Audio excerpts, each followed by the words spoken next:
तुम्ही गेले काही दिवस सुपाऱ्यामध्ये परिवर्तन वगैरे वगैरे ऐकतायत. मला बोलून झालं. बोला साहेब. परिवर्तन वगैरे बोलतायत.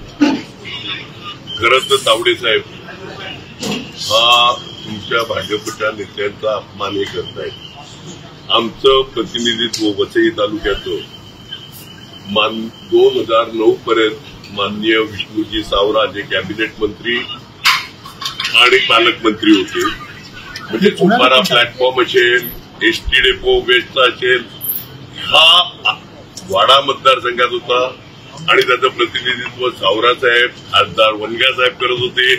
वसई तालुक्याचं 20 पर्यंत 9 पर्यंत रामभाऊ नाईक जे कॅबिनेट मंत्री, रेल्वे, पेट्रोलियम वगैरे होते ते करतायत. ग्रॅज्युएट कॉन्स्टिट्युएन्सी, शिक्षक मतदारसंघ आणि स्थानिक स्वराज्य संस्थाच्या 19 वेळा इलेक्शन झाल्या. तिकडे भाजप आणि त्यांच्या मित्रपक्षाचेच 19 वेळा आमदार होते. एवढं असताना काही डेव्हलपमेंट झाली नाही असा आरोप केला. म्हणजे स्वतःच्या हे आताचे जे खासदार आहेत ते स्वतःच्या वडिलांवर आरोप करतात. 30 वर्षात काही झालं नाही डेव्हलपमेंट. इतका चुकीचा मुलगा मी कधी आयुष्यात बघितला नाही. म्हणजे स्वतःच्या मुलावर हे करणं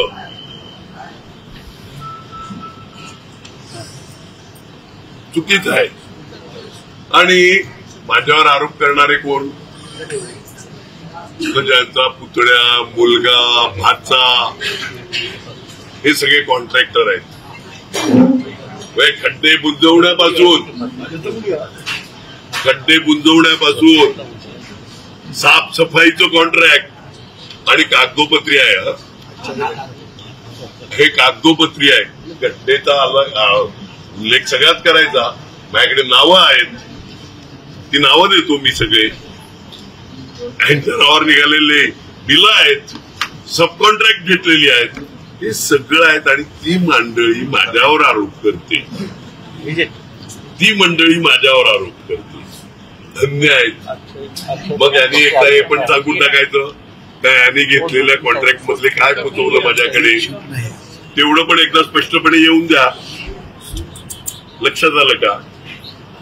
आज बीजेपीच्याच काही माझ्या मित्रांनी सांगितलं का तावडे साहेब माझे मित्र आहेत, क्षितिज ठाकूर त्यांना काका बोलतो, क्षितिज ठाकूर त्यांना काका बोलतो का हे पैसे वाटप. आता तावडे साहेब, राजन नाईक बोलले का कोणीही मोठा नेता आला नव्हता. पण तुम्ही थोडक्यात सांगायला पाहिजे होतं. तुम्ही एका सर्व्हेमध्ये ही सीट 0 आहे आपली, त्याच्यामुळे नेते कोण आले नाही. तुम्हाला बोलून वेळ खर्च करायचा, पैसे खर्च करायचे.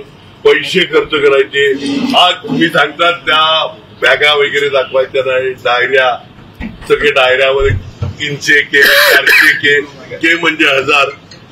निवडणूक आयोगाने किती पैसे पकडले या हॉटेलमध्ये? त्याला म्हणून एका रूममध्ये 10 लाख रुपये अजून सर्च चालू आहे. मग हे पैसे कुणाचे?